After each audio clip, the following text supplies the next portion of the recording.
सौतन बन गई सहेली, दो बीवियों के बीच बटा पति, जर जोरू जमीन जोड़ की नहीं तो किसी और की।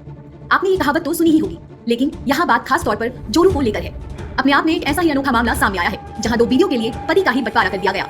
एक पति को ही परिवार परामर्श केंद्र ने बांटने का फरमान जारी कर दिया। आप ये सुनकर दंग रह जाएंगे कि आखिर इस फैसले को कैसे मान्यता मिल गई। लेकिन बिहार के पूर्णिया से आई इस खबर ने चौतरफा गर्दा उड़ा दिया। भारतीय नारी का तो कोई जवाब ही नहीं। कहते हैं अपने पति और बच्चों के लिए ये काली से लेकर अनगिनत रूप धरकर हर हाल में उनकी रक्षा करती है। मांग में भरी सिंदूर, माथे पर सजी बिंदी और हाथों में खनकती चूड़ियां, एक टिपिकल भारतीय नारी। लेकिन ये क्या है? यहाँ एक ही शख्स पर दो महिलाएं अपना पति होने का दावा क्यों ठोक रही हैं? आखिर शख्स की दो बीवियां एक ही समय पर कैसे हो सकती हैं? तो आइए आपको बताते हैं क्या है पूरा मामला। बिहार के पूर्णिया से एक महिला अपने पति की शिकायत लेकर परिवार परामर्श केंद्र पहुंची, जहां उसे न्याय की पूरी उम्मीद थी। पति पत्नी और वो के रिश्तों के बारे में तो आपने सुना ही होगा, लेकिन इस लव ट्रायंगल का जो सॉल्यूशन निकला उसकी चर्चा पूरे शहर में होने लगी।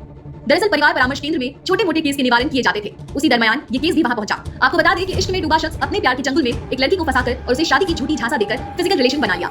लेकिन उसकी माशुका भी उससे 10 कदम आगे निकली और उसने अपनी जिद के आगे उस शख्स को आखिरकार झुका ही दिया। इसका खामियाजा ये हुआ कि उस आशिक को अपनी आशिकी के लिए प्रेमिका से शादी करनी पड़ गई। कुछ दिनों तक तो ये दोनों खुशहाल जिंदगी जी रहे थे, लेकिन ये खुशी ज्यादा दिन तक नहीं टिक सकी। दरअसल इन दोनों के बीच अक्सर बहस होती है और पत्नी का आरोप था कि उसका पति उसके साथ कम समय गुजारता है। बस फिर तो क्या था, पत्नी का माथा ठनका और उसे शक होने लगा कि उसका पति कहीं और तो मुंह नहीं मार रहा। अब पत्नी ने बकायदा अपने पति पर नजर रखना शुरू कर दिया, जिसमें वो सही भी साबित हुई।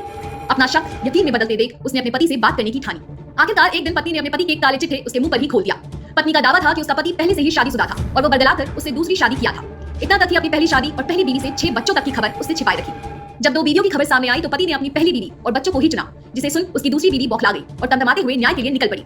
ये मामला तब बिहार के परिवार परामर्श केंद्र पहुंचा, जहां पर मामले की सुनवाई कर रहे लोग भी आश्चर्य में पड़ गए कि आखिर दो बीवियों के बीच मचे बवाल को कैसे रोका जाए। दोनों बीवियां चाहती थी कि उनका पति उन्हीं के साथ रहे, जो कि असंभव था। फिर चर्चा कर रहे लोगों ने सुझाव दिया कि एक उपाय हो सकता है जिसमें दोनों के पास उनका पति एक बराबर समय के लिए रहेगा। दरअसल परिवार परामर्श केंद्र ने सुझाव दिया था, जिसे सुन आशिक भी सोच रहा होगा कि शादी करके फंस गया, इससे बेहतर तो कुंवारा ही होता। केंद्र ने कहा कि दोनों बीवियां 15-15 दिनों के लिए पति को अपने पास रखें और आदेश दिया कि दोनों के भरण पोषण की जिम्मेदारी भी पति पर होगी। ये अपने आप में अनोखा मामला था, जिसमें दो बीवियों के साथ एक ही पति को साझा करने का फरमान जारी हुआ। और तो और दोनों बीवियां इस सॉल्यूशन पर राजी भी हो गई। बहरहाल केंद्र ने दोनों बीवियों को अलग अलग घर पर रखने का आदेश दिया है।